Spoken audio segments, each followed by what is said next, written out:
So to you, I'm just some girl living in a man's world. Don't DJ using vinyl, so that must mean I'm a little behind you in your suits and your boots for the swagger, cause you think you look sharper than a dagger. But guess what? I put my armour on, got my lipstick and my talons. I've come to have some fun, make you run at the sight of my loading up the decks, up the mic. Vixen come to shut it down tonight, but sure, you've got a dick, so you're better than me. More physical strength for you to overpower me. So easy to take my female visibility and turn it into the worst kind of vulnerability. Cause see, I used to work in an office, and over typing and tea, I never expected someone to try and physically hurt me, mentally splurge me, spike my drink just so they can try and purge me from this game in any capacity. Bitch, did you really think you could try and stop me? I have a degree in slaying men with dicks as big as my pinky, so put it back in your pants, G. This vixen's come to stop you, cause I have every right to be here. I love music, and it obliterates my fear of people trying to hurt me just because of my gender. I know my worth, and you'll know it too, cause when I step up in the room and play a tune and run the dance, fucking look how much these people jump and prance and call my name and one more tune. Dude, I don't think it's me that has to worry. I think it's you.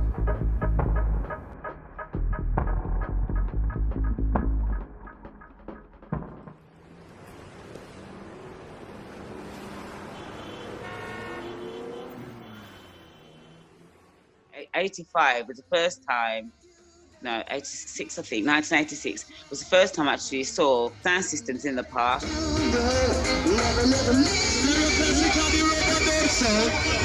again, my selection, the man can't kill a youth selection, I'll play. Put up your hands to one, man. Put up your hands to one, man, you understand? Hello, girls. Back to our stay. Didn't notice that the love was getting out of my way.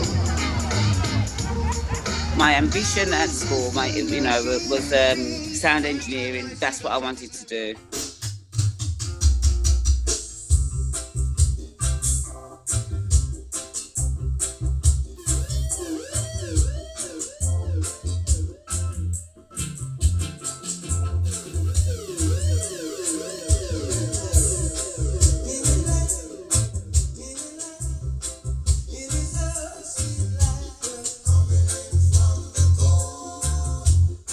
I don't know what happens in schools now, but we had to have in the last year, I think it is, you have a careers advice. And I remember telling them I wanted to do sound engineering, and they really looked at me and and said that you'd be more suited as a nurse or in catering.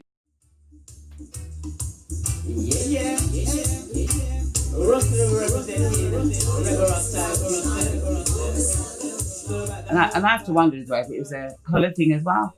Is it a case of, well, you won't be able to achieve and do as well, so you might as well go and do the things that normal, say, black people would do, as opposed to going into areas that, that they don't understand.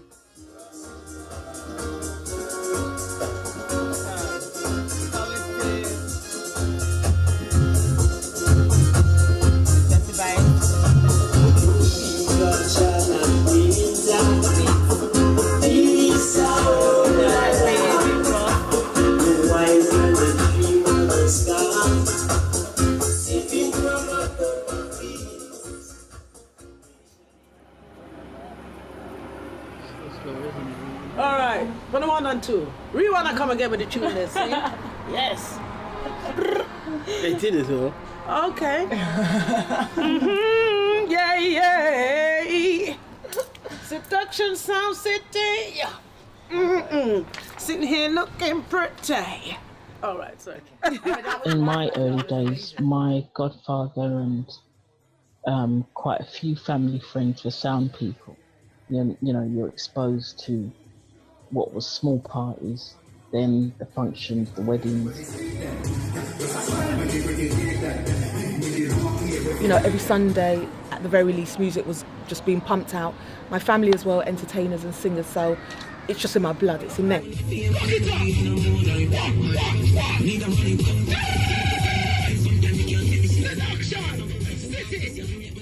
Well, I was born in the 70s, early 70s, and was submerged with so much funk, soul, reggae music growing up. My dad had a little set in the front room and my mum and dad would always be playing music, and I'd harmonise along to every single song. Pretty much like a family affair, it's a community affair, because there's always, once you're amongst sound guys, you will always be looking at music.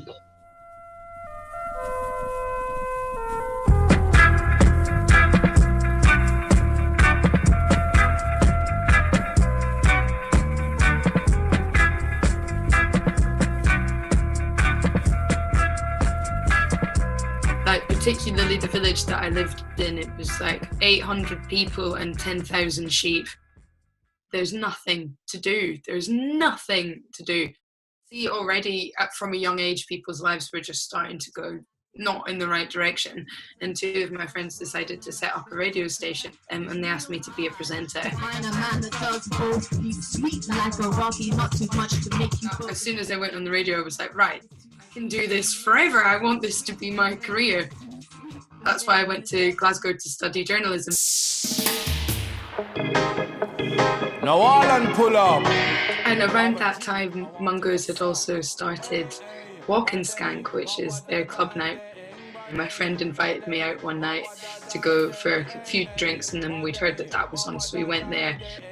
It's like, I really like this and I want to do something with them, and you know, I really wanted to do something. Walk and skank, come me say walk and skank. Walk and skank, come me say walk. Got this marketing job, marketing and PR, and it was very high flying and fancy and great, but it just was making me so miserable.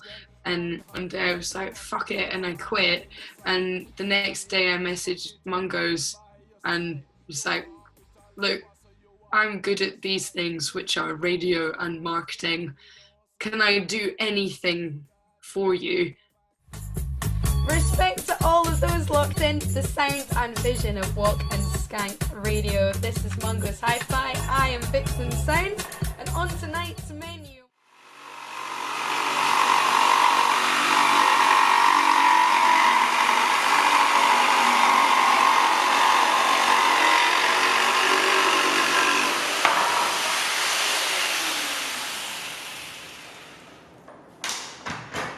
Living in Auckland, there's kind of this lack of community. It's such a disparate city.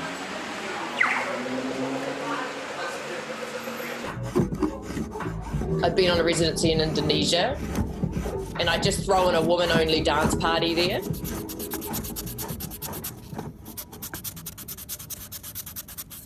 I was like, oh, I could take that further.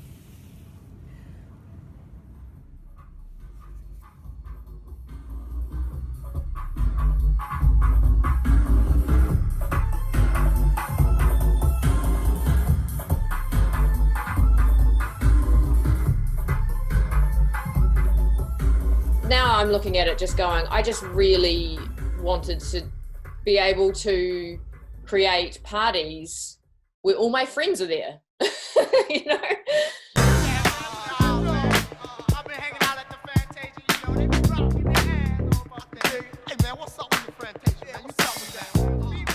I rang the carnival organisation at the time, because she welcomed us really, because there were no other women playing in carnival.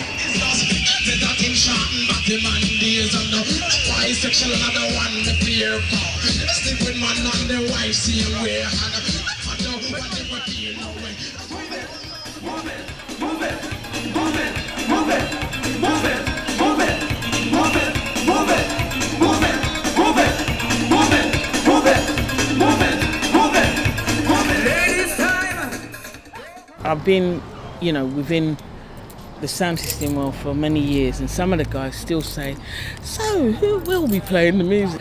I didn't realise, I thought you were the one that managed the site. Oh no, I didn't realise you were a DJ. And he said, yeah, you play some good tunes, you know. And he said, you got techniques as well, that's good. And I just think, are you stupid, bruv?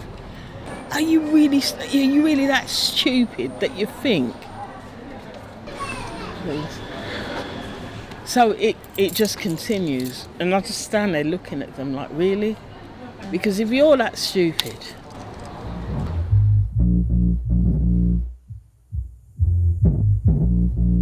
I've been in a scenario where I was asked to DJ and a group of guys came and they were like, let me see what you can do. We've got a top class DJ. They literally stood up around there, just penetrating. You could see it was that pressure. But they actually said it. They let me see what you can do.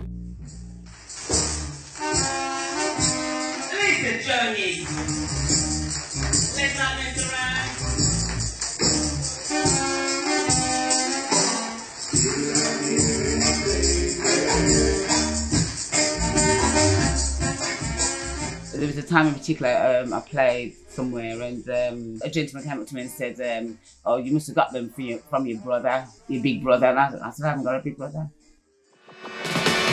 Mama didn't raise this fruit boy. He was raised in the dark. I played at a festival and I did a banging set.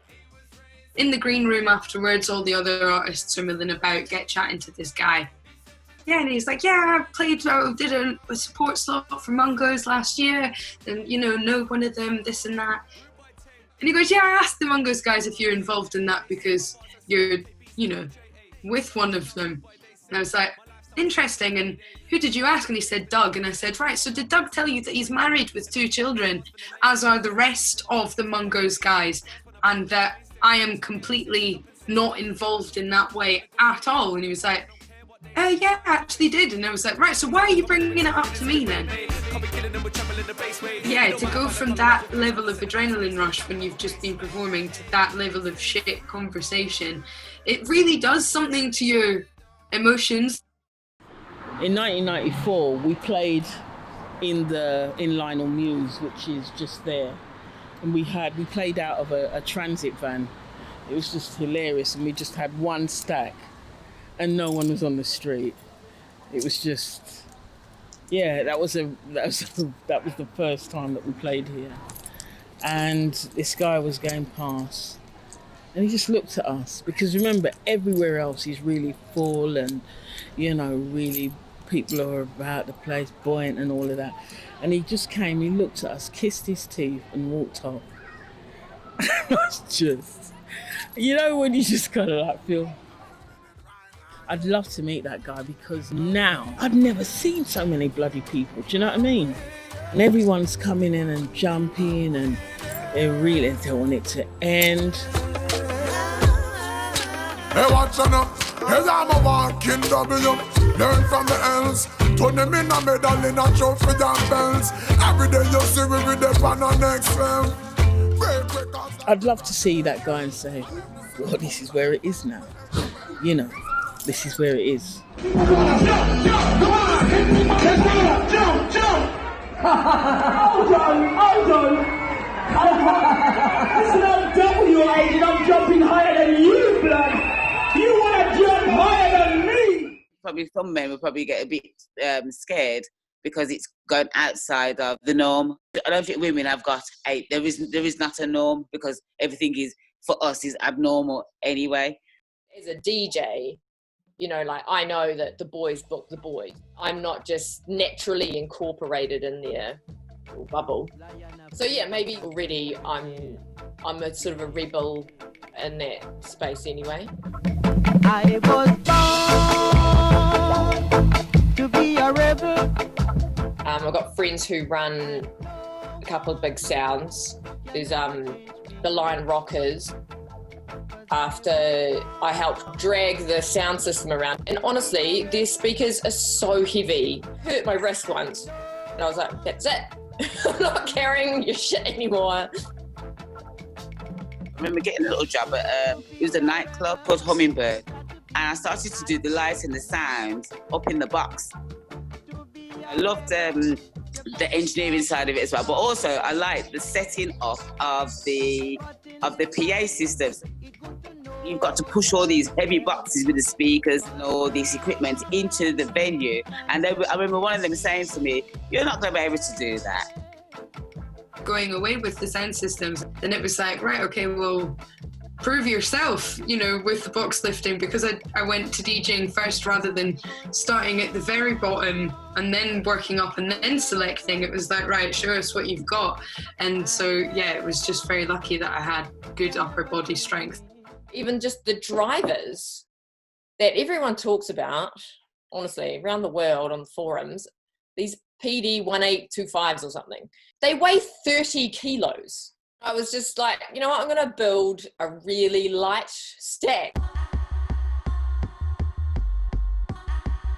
There's this guy called Jack, who's a Swiss-German sound engineer. I just bought an equalizer off and got chatting. And he's like, well, I've had an idea about, like, you just build the smallest box you can around the biggest driver. And it was just a theory he had. And I was like, okay, I'll gamble on that. Okay, I'll build it. You tell me how to do it, I'll build it.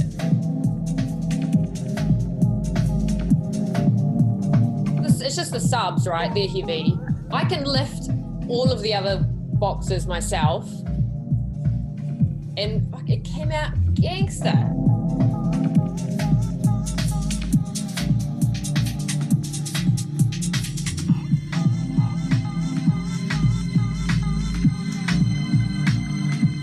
Notions of femininity have been oppressed, so it's, you know, like all the attitudes of femininity.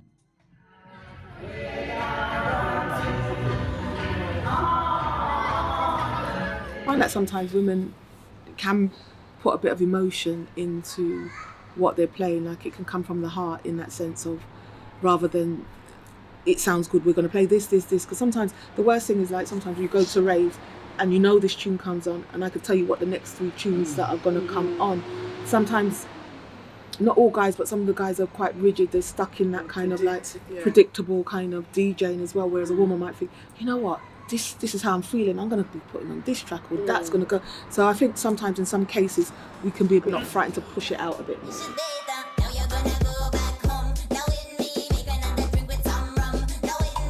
Because we play more emotionally, that we take more risks. 90% of my sets, I'd say, have like a meaning or a story. If I'm telling that story, then I'm going to go for the selection that then makes sense in that story. So if that means suddenly changing into dubstep rather than whatever I've just been playing, then cool.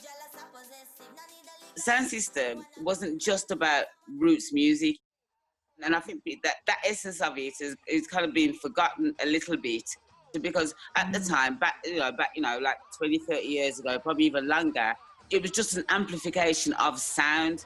You know, was it, you know, for any genre of any kind of music.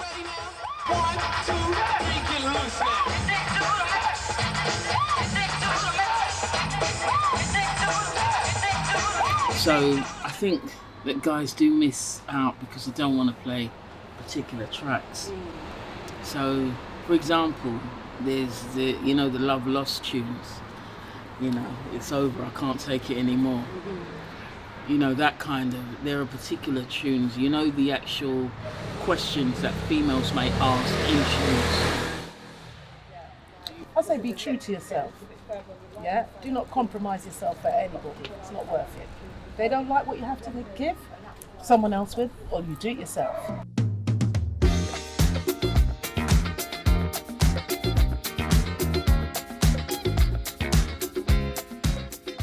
There's been many a time when someone will say, you can't do it like that. But why can't you?